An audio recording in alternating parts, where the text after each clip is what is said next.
이번에는 마이산 되겠습니다.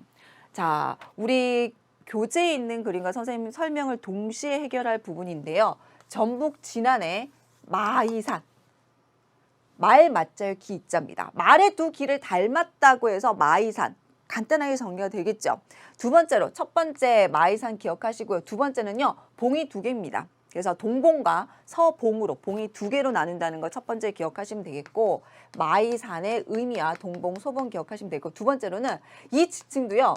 중생대 퇴적입니다. 중생대 호수에서 퇴적된 층인데 주로 이 경우에는 자갈입니다. 그럼 어떤 지층일까요? 주로 여감이에요.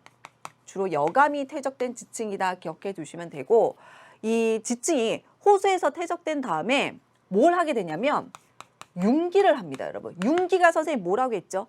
땅이 솟아오르는 걸 융기라고 해요. 자, 요거 하나 개념 잡고 갑시다. 육지와 바다가 있어요. 육지와 바다를 보게 되면요. 바다는요. 상대적으로 육지와 비교를 하면 퇴적이 더 활발합니다. 육지는요. 바람이 불고 이런 풍화 침식이 크기 때문에 침식 작용이 더 커요. 따라서 융기 솟아오르면요. 뭐가 활발할 수밖에 없을까? 침식을, 풍화 침식을 깎이는 작용을 많이 받을 수밖에 없어요. 그래서 마이산에서 가장 중요한 특징, 세 번째 특징 여기다 쓸게요. 지금 그림을 보시면 구멍이 뻥뻥, 벌집처럼 구멍이 뻥뻥 뚫린 것을 볼 수가 있는데 이런 걸 우리가 타포니 구조라고 합니다. 타포니 구조다. 이렇게 이건 어떻게 만들어진 것인가?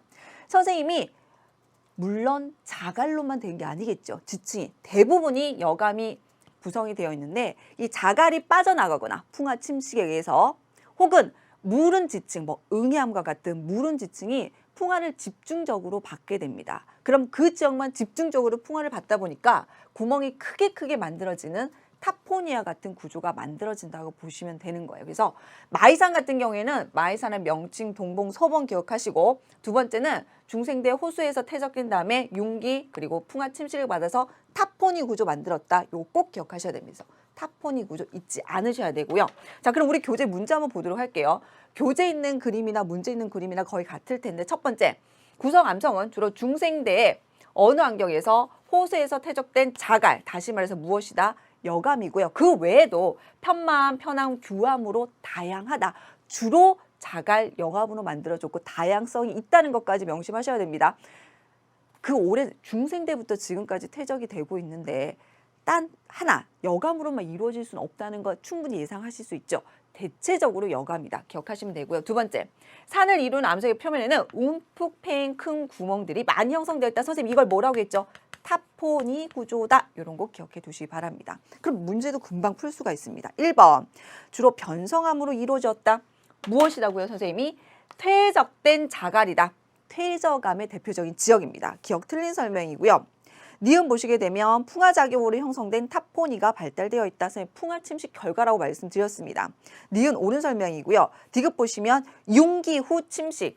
자, 퇴적은 호수라든지 바다에서 잘 돼요. 이게 지금 현재 우리 눈에 보였다는 것은 땅이 솟아올랐다. 융기가 됐다는 겁니다. 육지로 노출이 되면요.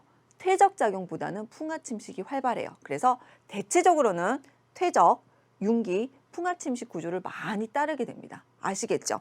따라서 디귿도 어떤 설명이다? 옳은 설명이다. 그래서 선생님이 개념 설명하면서 64쪽 11번 문제 한꺼번에 해결합니다. 정답 몇 번입니까? 4번. 니은 디귿이다. 이렇게 보시면 되겠습니다.